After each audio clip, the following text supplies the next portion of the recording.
Welcome, Michael, to Metallarium Pages. It's a great pleasure to talk with you about Harakiri from the Sky, this new this new album, Scorched Earth, and more things related to the metal world in general. So we are starting by asking, how are you doing today? How is the band during the last couple of years? Because your previous album, Mer, was released in 2021. Yeah, Originally, Mary should have been released like more than a year before, but as you know, the pandemic and everything, so we waited with the release that we can start touring again. As you know, it took way longer till everything, till the normal was back. And maybe then after a year, we said, "Fuck it, we will release it without release tour and stuff." Because I mean, as an artist, you want new stuff to show it to the world or to your fans and stuff. And so we put it out, yeah. And since then, we were quite busy. We toured quite a lot. We've been to the US, Canada, Australia, South America, and also a big part of Asia. And in between, we wrote and recorded the new album Scorched Earth. And yeah, I think that's it so far. Oh, okay, nice, nice. Well, yeah, I saw that you are very occupied with a lot of full tours and gigs, when I check Yeah. your Facebook page. So another other detail about this, when about this new Scorched Earth, when do you decide to compose songs for this new album? It was before you finalized to compose the last album, or it was perhaps in the last 2 years. Who knows? No. Usually in Harakiri, we don't collect old ideas and keep it for another release or something.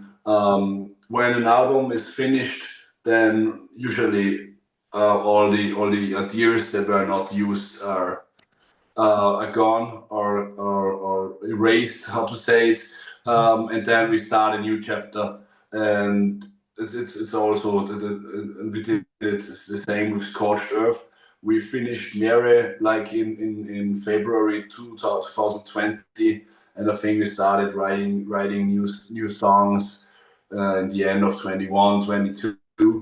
But we took our time, and which was a good thing. Because I mean, when you're writing already the sixth album, it's not like next song, because you already wrote five albums. And it's not that we lack from ideas, but it takes a little longer to sort everything out and to separate. Uh, we are not in our 20s anymore, and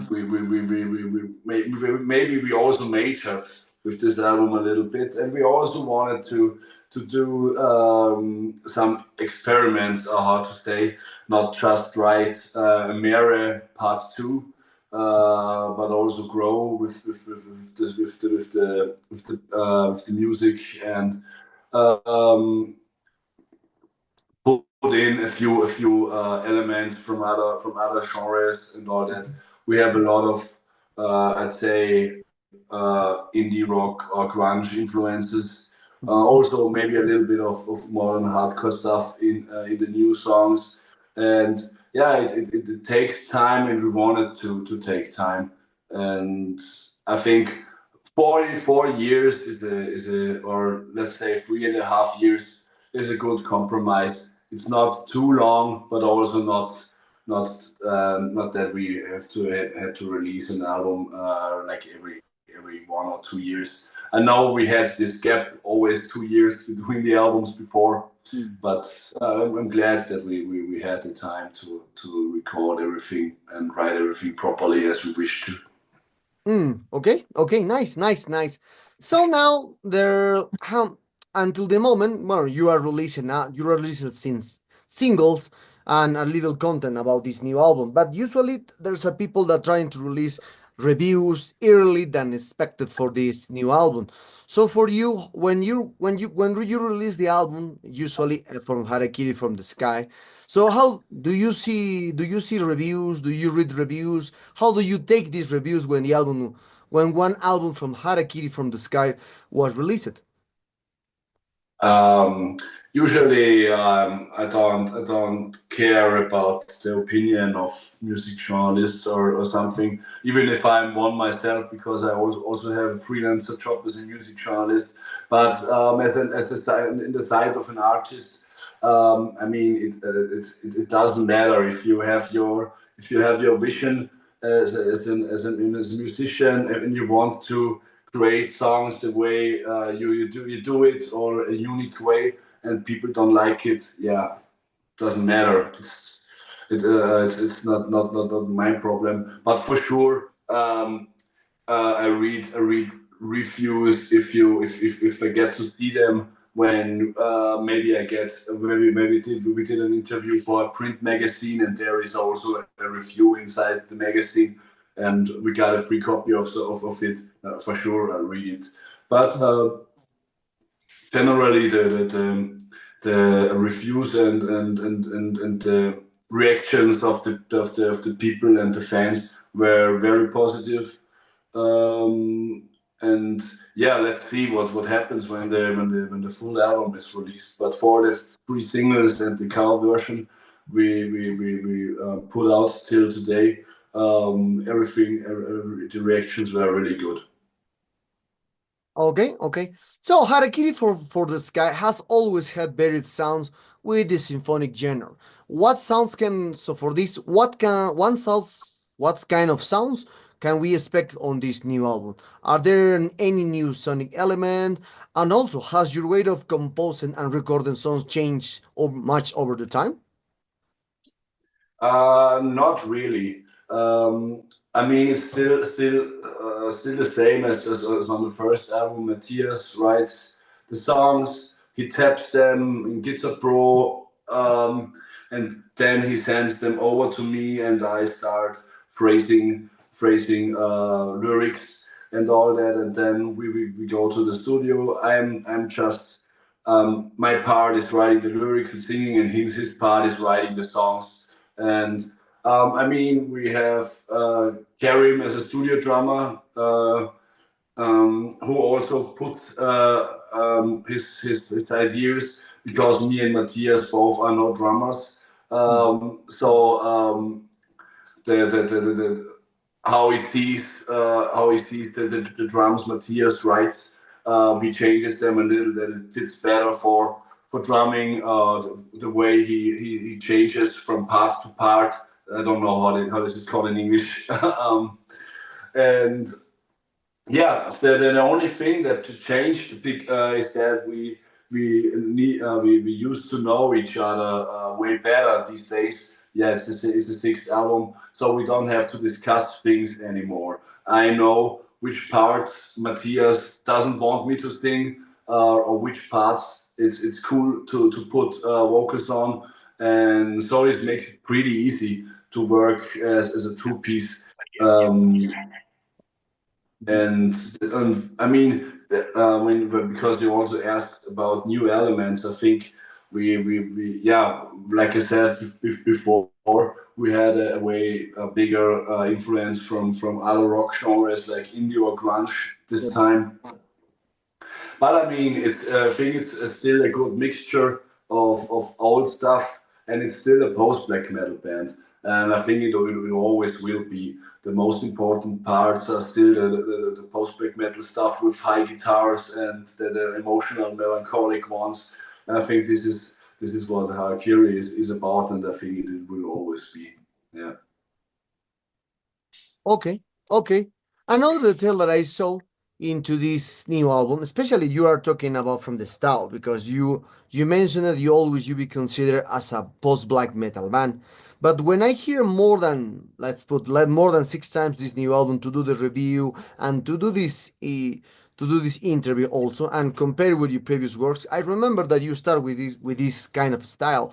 Within Harakiri for the Sky, the self-titled album, or Augo Kigara, you play this kind of stuff like depressive, post-metal, black metal with Yeah. this. But now, since I'm here completely Disney album, and for me it's a little far away from the concept post-black metal, and you are more involved with as you said, with a melodic metal in general, not black or dead. It's more my melodic metal. You have a lot of elements for indie rock, post rock. That's completely normal because a lot of bands are trying to relate the music with this. So for this, how do you label the sound of the band as you are one of the creators? Because for me, you are more like melodic metal with a post-rock elements, indie elements, and other kind of stuff. And other people say that you play post-black metal. So as you are one of the creators, or you are the main creator of the Harakiri for the Sky, how do you label the label? How you label the band? Um, I would still call it post black metal because for me post black metal doesn't just mean that it's a mixture of black metal and post rock, but it's also the next step of black metal. Like yeah, you also can use the word post in this case, and so for sure it's not that harsh and heavy anymore, but it still has these quick and heavy parts. And when it comes to, I don't know if if you can, fuck. I mean, if you compare it to Alcest or something, Alcest is still a typical post black metal band, but also with a new with a new style and other elements. And you wouldn't say to Alcest it's not post black metal anymore because also this how you call a genre it grows with the bands that are in it and release albums. So I think maybe it's like post black metal 2.0, but it's still in this big subgenre, I'd say. No. Okay, okay, okay. I understand. Now, talking about a little more about this scorched earth. I denote one thing about this. Also, your cover art. Just like try to relate.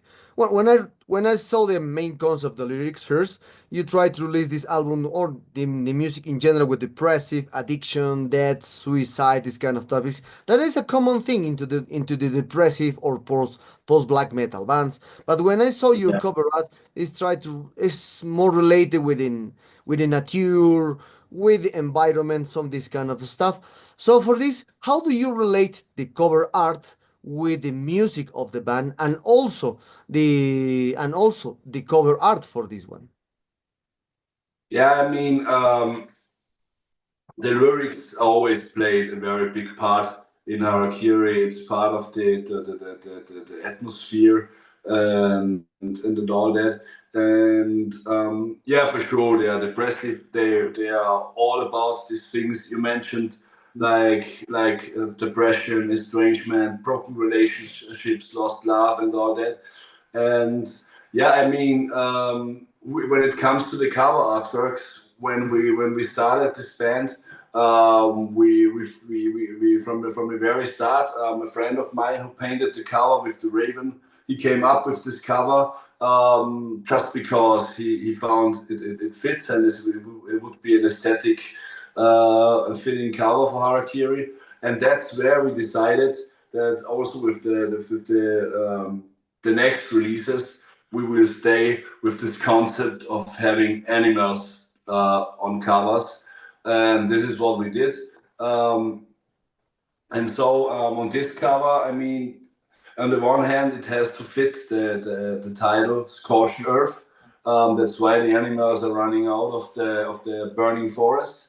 On the other hand, we have all these five animals from the previous albums collected on this one because we thought that the five albums were the way to the sixth one, and we took the best parts of every album and collected it in this one, and that's why we have this cover artwork as it is. Okay, okay, interesting point about this new album. Now talking about a little more about the promotion of this new one. What kind of plans do you have for this new album? What kind of talking about the gigs, videos, or tours, or who know you will return to Latin America for the new time? And more later, what kind of plans do you have for this Scorched Earth and Harakiri for the kind? Perhaps you are already working in a new album. Who knows? No, we are not working on a new album, but but it's good that we can finally say this chapter starts or ends how you want to see it. But when it's finally out, it's a good thing. And yeah, we planned a lot of stuff. I mean, we have an US tour in like a little bit over a month. Then we are home 2 weeks, end of March, and then we start with a European tour. Um, and yeah, then I mean, then it's nearly summer. We have a lot of not a lot of, but quite a few festivals. We play at Summer Breeze. We play at Resurrection Fest, and for sure we plan to come back to South or Latin America. Maybe better sooner or later, but it's still we still not we not haven't finalized a date or something. Okay, But okay. we will definitely do it. And Okay, nice, nice, nice. So you've been around for a little over more than 10 years, and already you have one, two, three, four. You have more 6 albums on at this. You have 6 albums. You have box sets. You have re-editions for the previous albums and more things. So as relative a young band because less more than 10 years. So what inspired you to create a new music and bet a new releases in a digital age where you have hundreds of bands releasing albums every week? So there's a lot of competition. So do you feel like you have to compete with a lot of bands? So what for in general?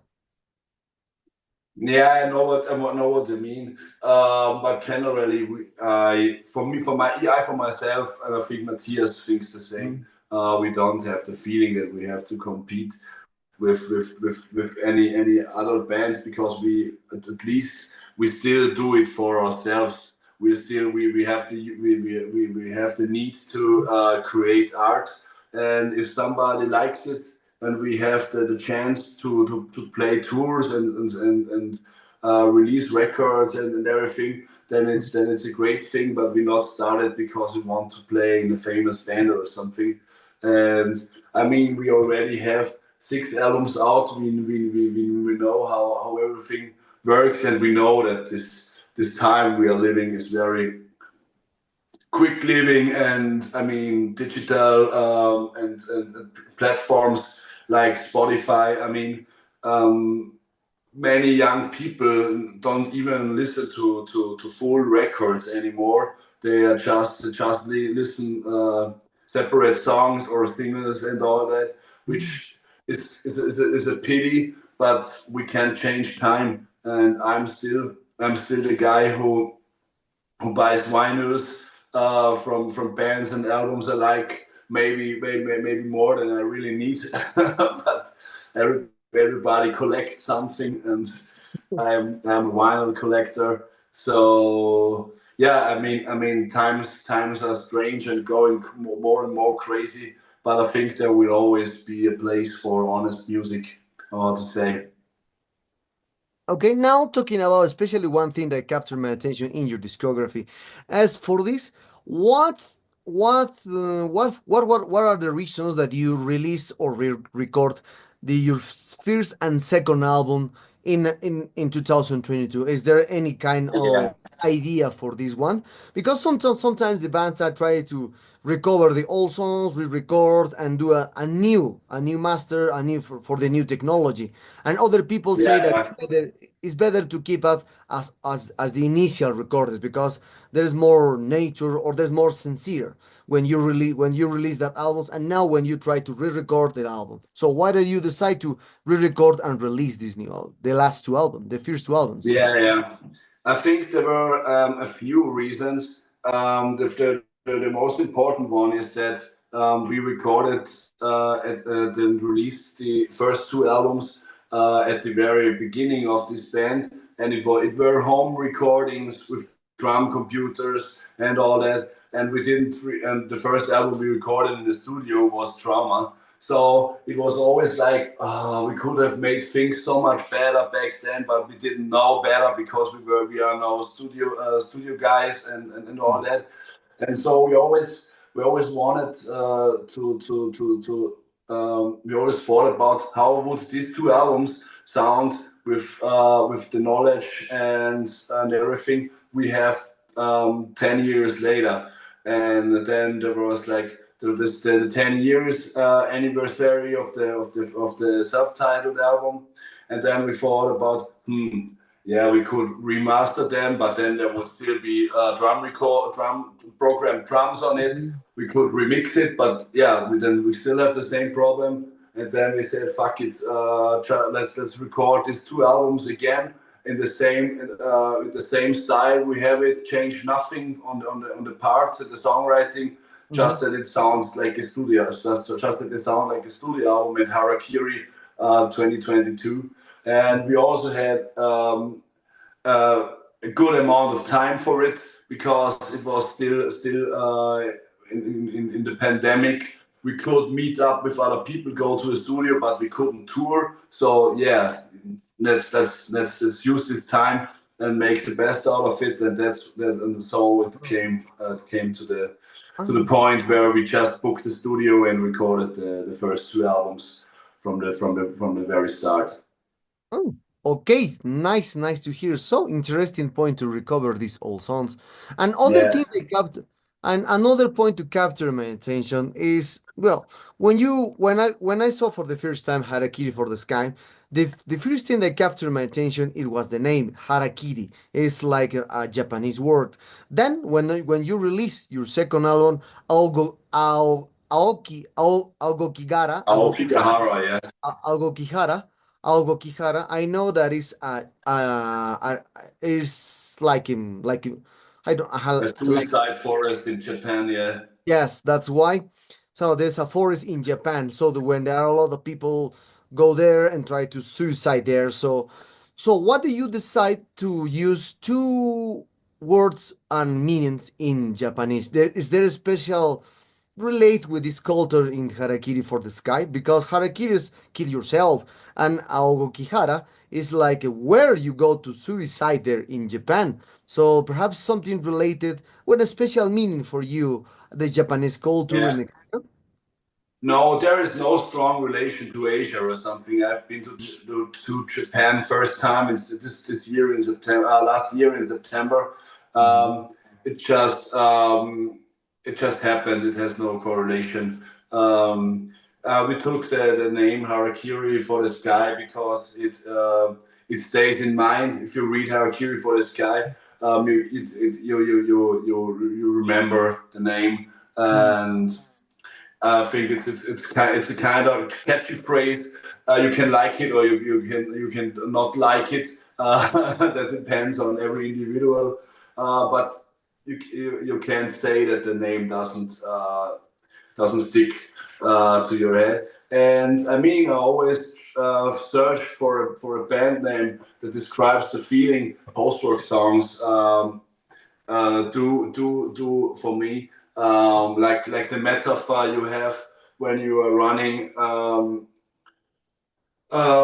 running to a cliff, to the end of the cliff, to the edge, and then Mhm. you just jump and fly to the sky, and the ocean is below. And I think this is the feeling post rock songs keep up in me, and this is a search for a band name which describes this best. Sorry for my English, I don't know the right vocabulary right now. But that's the meaning behind, and that's why we chose this one. Oh, okay, nice, nice, interesting to know about these related the songs. I think it was like some relative. a little appreciation with the Japanese culture because that words are very related with the suicide stuff. So now talking about other kind of topics. So now for me, it's captured my attention other things because you came from a war from a country that never export a great bands, Austria, so or Österreich in Deutsch. So I do not all the time when I try to hear bands from Austria that's like miasma and a little more bands there's no a lot like bigger bands and I think you are one of the greatest from there from Austria. So always white Austria never presents a great band. It's something to do with the society, well, with the people. Who knows? No, I think it's just there is. It's not such a huge country, and the people here are not the very alternative minds. I'd say. Um, yeah, and I don't think that we didn't had or have great bands. I mean, if you dive a little deeper into black metal, we had we had or have bands like Abigor, we have Samyoning, we have Dornenreich, we have a couple of new bands like Perchta or Weltenbrand or at least Elende, which is the post black metal band of my heart, to say it like this. Um, yeah, and I mean, also I'm not too much into Belfigor, but they are huge as far as I know. And yeah, I think Austria is okay, but it's from the music scene. But I mean, yeah, it's nothing compared to Germany or France when it comes to bigger bands. Oh, yeah, that is correct. That is correct. So now talking about other kind of topics, and especially from right now, about let's talk about this standardization of the sound. So I mean, when you hear a new record today, the new records has a lot of productions, has a great sound for the technology, and etc. And this new album has a great sound, but that is completely normal that one release today has a great sound, great cover art, there's all perfect into the music. There we cannot find any details or missing details that you can listen in the first band from the 80s or the 90s black metal or death metal. When you hear that moment, sometimes you hear a little mistakes into the recording and etc. because it was different, Yeah. a different years. So now, but with this situation of the standardization of the sound, none nowadays all bands or new bands or new releases are sounds great. There's no error, there's no mistakes, there's no mistake. So for you, what do you think about now the old bands sounds perfect in your music and the thing or the related of this the music need to be some more organic loose on time with the digital era of the perfection of the sound. Yeah, yeah, that's a good question, and that's something we really should care about. That an album still has an organic side, and you can still hear that it's played by musicians and not by fucking computer or AI. And I think there will be still be becoming terrible times when you can't hear the difference between AI and really produce songs anymore. But now we are still in 2025. And yeah, albums and music gets more and more perfect. That's a part of our digital age. We don't have analog recordings anymore. We don't have to stick tapes together and everything. I mean, it's also a good thing, but I know what you mean. This little mistake, then something that were in these old albums also made them kind of charming and individual. And nowadays we really have to watch out that not every album and everything sounds the same, because everything is produced very good and everything sounds clinical and has this standard way of working on it and standard production. and yeah, there should still be individuality in the music. So yeah, let's see how things are going in the next couple of years. But I totally know what I mean.